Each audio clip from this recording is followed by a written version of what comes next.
Père, du Fils et du Saint-Esprit. Amen.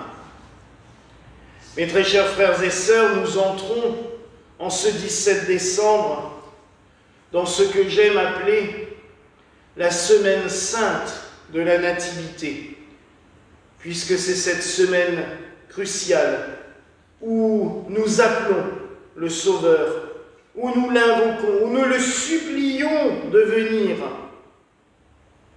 L'Église a dans sa richesse inventé ces antiennes qu'on appelle aussi les noms divins, puisque l'on supplie le Christ de venir sans jamais le nommer explicitement. Mais on utilise des formes détournées, des qualificatifs, des adjectifs qui le représentent. Ô sagesse, ô Adonai, ô roi de Jessé, ô racine de Jessé, ô clé de la vie, et ainsi de suite jusqu'à la dernière qui sera ô Emmanuel. Ces invocations ont été composées à l'origine pour encadrer le Magnificat lors des vêpres. Et ça commence le 17, mais dans l'absolu, l'ancienne de ce jour, c'est déjà de demain. Et ainsi, celle du 23 soir, c'est déjà au Emmanuel, c'est le 24, le jour même de la vigilie de Noël. Ainsi, cette ancienne que nous chantons ce soir sera prise à l'office du matin, à l'office du milieu du jour de demain. Et c'est seulement demain soir, à l'heure des vêpres, que nous passerons à la suivante. Cette ancienne, j'ai perdu le fil. Oui, dans notre liturgie gallicane, nous avons aussi cette richesse d'avoir des messes vespérales, c'est-à-dire des messes que nous pouvons célébrer le soir. Ainsi, notre messe remplace d'une certaine manière l'office des vêpres. Et tous les textes de cette liturgie tournent autour de la richesse de l'antienne du jour. Mais nous y avons gardé quelques rituels. Ainsi, la grande antienne est chantée au moment du graduel. Et pendant ce temps, ça s'est peut-être vu à la caméra, non seulement on allume le chandelier à cette branche, mais le grand lustre de l'église s'est illuminé. Pour rappeler qu'à l'époque, on laissait les églises dans la pénombre la plus absolue, jusqu'au moment du chant de cette antienne au Magnificat. Avant, d'habitude, au vêpres, on allume les bougies au début de l'office. Mais là, on attendait, pour illuminer l'autel et toute l'église, le moment du Magnificat et le chant de cette antienne, pour rappeler cette concordance entre celui que nous attendons et cette lumière qui doit grandir dans nos cœurs. Car oui, celui que nous attendons, c'est la lumière incarnée, la lumière qui se fait homme, la lumière divine qui devient l'un d'entre nous. Les grandes antiennes ont aussi, dans la sagesse et la poésie de ceux qui les ont composées, nous n'avons pas de traces exactes. Les plus anciennes traces de ces antiennes datent du 6e, 7e siècle. Donc nous ne savons pas qui exactement les a composées, mais nous savons la richesse et la sagesse de ceux qui l'ont fait. Ainsi, il y a même dans les initiales des noms divins, si on enlève le haut, 2 poèmes acrostiches. Ces poèmes dont un mot forme les initiales de chaque vers. Ainsi,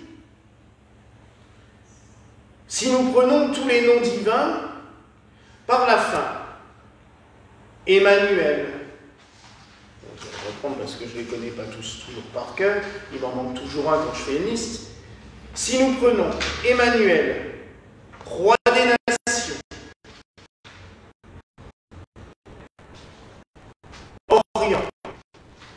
clé de David, racine de Jessé, Adonai et sagesse, cela nous donne héros, grâce. Ce qui veut dire, voilà, demain je serai, ou je serai là demain. Ainsi, quand nous terminons la dernière antienne, nous sommes à la veille de Noël, jour où il va venir.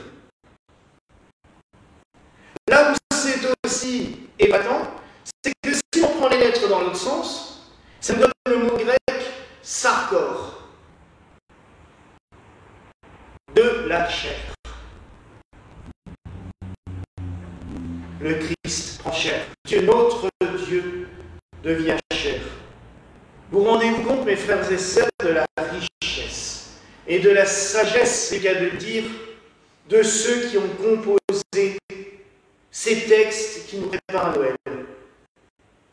Des fois, on se rend compte et on se dit que la liturgie, c'est un petit bricolage, un petit bidouillage. On invente des textes comme ça, on les mélange.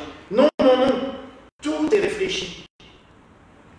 Et quand j'entends des fois qu'on me dit « Oui, non, mais les textes, on les adapter au fur et à mesure, en fonction de l'actualité, en fonction des gens. » Non, non, non, surtout pas. Car là, et nous en avons la preuve durant la semaine qui précède Noël, nous mettons en œuvre, en célébrant la Sainte Liturgie, les plus belles choses, les plus beaux textes, les plus belles paroles, ce qui peut nous aider à comprendre le mystère qui vient. Parce que cet enfant Bethléem, qui va naître dans la mangeoire, c'est quand même le plus beau et le plus grand des mystères. Il vient, notre Dieu vient. Il se fait enfant. Il se fait petit bébé. Il s'offre à nous dans une mangeoire qui préfigure déjà qu'il va se donner en nourriture à l'humanité. Mais ce bébé, c'est Dieu qui se fait homme. Il s'offre à nous. Et aujourd'hui, nous l'avons invoqué sous le titre de « Ô sagesse ». Toi qui disposes tout d'un pôle à l'autre de la terre avec force et douceur, viens nous enseigner le chemin de la prudence. Mon Dieu, nous en avons besoin de ce chemin. On est dans un monde où on fonce tête baissée dans toutes les catastrophes possibles et inimaginables. Parce qu'on ne fait plus rien avec sagesse. On fait tout avec émotion. On fait tout avec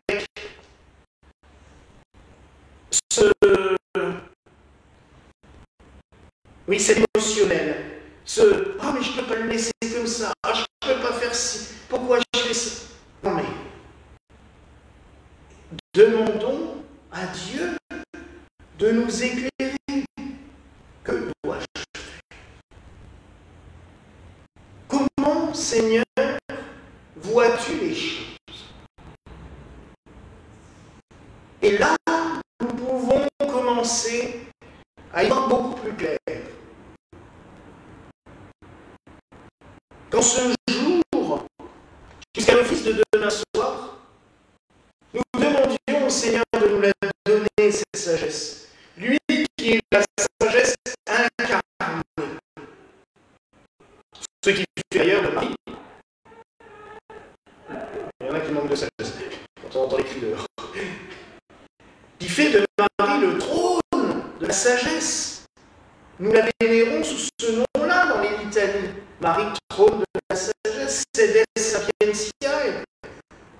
C'est la patronne des universités, sont sous ce titre-là. Le Christ est la sagesse incarnée, alors demandons-lui de nous la donner.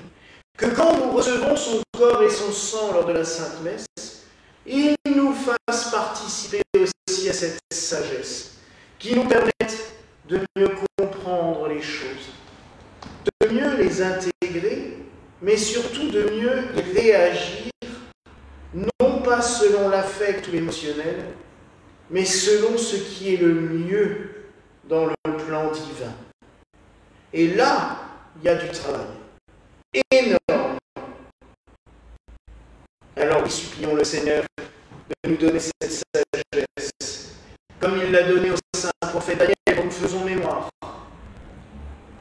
Supplions aussi le Seigneur de nous donner cette sagesse, telle qu'il l'a fait comprendre à Marthe et à Marie, au moment de la mort de Lazare, quand il lui dit « Ton frère vivra ». Crois-tu cela? Et qu'il la pousse à cette profession de foi. Je crois que tu es le Fils du Dieu vivant. C'est Pierre, mais Marthe dira exactement sous la même forme, parce qu'il va lui dire « Je suis la résurrection et la vie ». Nous célébrons aussi en ce jour l'ancienne fête de Saint Lazare, le ressuscité. Il a goûté, je dirais, la plus belle des œuvres de notre Seigneur sur la terre. Il ressuscitait les morts. Qu'il nous ressuscite de nos morts. De nos morts, pas physiques, puisque ça, elle est inéluctable, même si nous ressusciterons au dernier jour, mais de toutes nos morts quotidiennes, quand justement par manque de sagesse, nous fonçons tête blessée, nous prenons des murs, que le Seigneur nous ressuscite de toutes ces petites morts quotidiennes et qu'il nous donne sa sagesse. Voilà la grâce que je nous souhaite en ce soir, du Père, du Fils et du Saint-Esprit. Amen.